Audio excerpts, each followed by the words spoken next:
Bonjour à tous, bienvenue sur Aquavideomag. David, bonjour. Bonjour Patrick, bonjour à tous. Alors bon, ici on a dos à nous en fait une nouvelle gamme de nano. Absolument. Donc, comme on en a déjà parlé quelques fois ensemble, la gamme Nano c'est quelque chose qui se développe et en même temps l'offre se développe. Donc on a de plus en plus de choses design, des nouveautés qui sortent au niveau forme, au niveau taille et alors au niveau éclairage, au niveau technique. Effectivement, on peut remarquer comme par exemple ici un superbe design, hein, un éclairage LED, très pratique, peu de consommation. Oui, pas seulement de consommation, donc pratiquement pas, c'est quasiment inexistant. Alors quelques petits détails techniques, comme on le voit, d'abord il s'agit du verre et non pas du plexi, c'est-à-dire que ce n'est pas aussi sensible aux griffes et à l'entretien que le plexiglas. Ça c'est un avantage. L'autre, c'est qu'on parle ici de verre cristal, donc c'est-à-dire du verre extra blanc.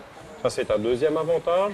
Après évidemment les formes, comme on le voit ici, il y a différentes tailles, plutôt allongées, plutôt en hauteur. Et alors un petit système d'éclairage LED intelligent où on peut changer, vous voyez, la couleur en fonction de ce qu'on veut. Donc on peut avoir que blanc, que bleu et l'ensemble. C'est ça. Donc ici il n'y a pas de régulation de la lumière, hein, il faut le faire manuellement.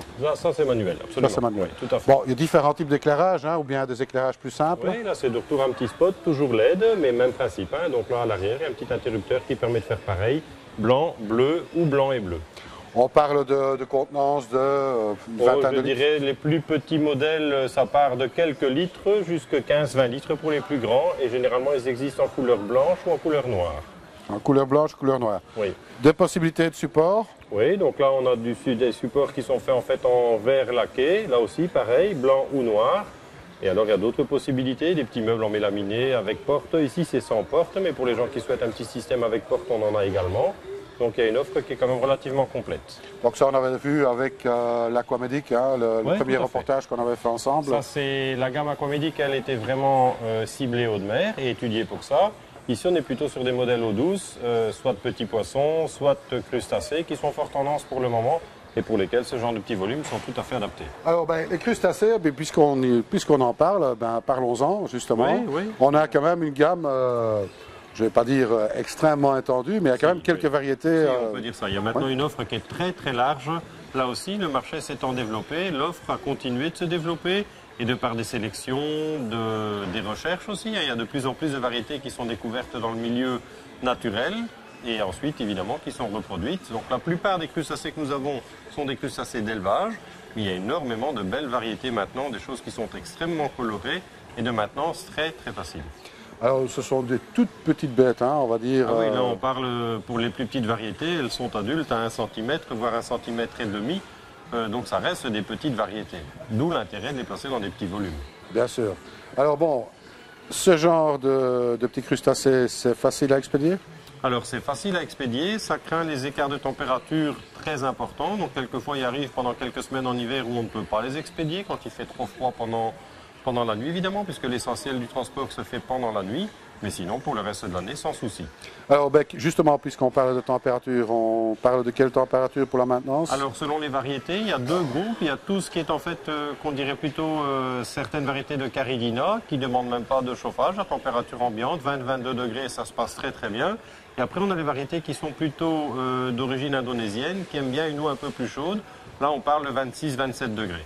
D'accord. Alors, dans un petit aquarium comme ceci, je suppose qu'il faut rajouter alors dans ce cas-là un petit chauffage. Voilà, donc pour les variétés indonésiennes, si la température de la pièce, et c'est quand même rare qu'on a 25 degrés de manière permanente, vu que le volume n'est pas très grand, là il est conseillé d'ajouter un petit chauffage. Il existe des petits chauffages pour nano qui font entre 15 et 20 watts selon les modèles. Donc là c'est un petit système très discret, une douzaine de centimètres de hauteur qu'on vient mettre dans un coin, dans lequel il y a un petit thermostat qui est intégré, on le branche et c'est tout. Il s'occupe du reste. Alors bon, de toute façon, facile à mettre en œuvre. Bon, 15-20 watts, il faut quand même dire que ce n'est pas permanent, puisque oui, ça fonctionne avec un thermostat. Voilà, oui, donc une fois que la température est à l'eau, bon c'est juste maintenir la température et quand éventuellement la nuit, hein, souvent chez le particulier, les températures descendent pendant la nuit. Là, le chauffage, lui, se mettra en route si nécessaire. Et alors, dans ces cas-là, imaginons qu'on prend les petits crustacés indonésiens. Oui. Est-ce qu'on peut encore mettre quelques petits poissons avec ça? Ah oui, généralement, on met là aussi des petites variétés qui demandent le même genre de qualité d'eau. Je pense à des micro-rasbora. Il y a pas mal de petites variétés dans des petits tétras, des choses comme ça, qui sont très très bien et qui sont adaptées à ce genre de volume également. Et quelques petites plantes, bien sûr. Et bien sûr, oui, l'essentiel de la déco, c'est les plantes. Ce qui est très joli aussi, c'est un petit peu de la mousse de Java. C'est tout de suite un peu de verdure, ça fait très naturel. Et oui, il y a effectivement moyen de faire des très belles choses. Tout en ayant très peu de place en somme. Hein. Quelqu'un qui veut mettre ça sur un coin de bureau, il peut en avoir en fait beaucoup de plaisir tout en ayant extrêmement peu de contraintes parce qu'il n'y a pratiquement pas d'entretien et donc les contraintes sont très très limitées. Oui, qu'est-ce qu'il y a comme entretien? Juste un peu de nettoyage des carreaux? Oui, voilà, la vitre. Par cet effet, il existe maintenant des petits aimants. Il ne faut même plus mettre les mains dans l'eau. Ça existe déjà depuis longtemps, mais c'est adapté à ce genre de petit volume aussi.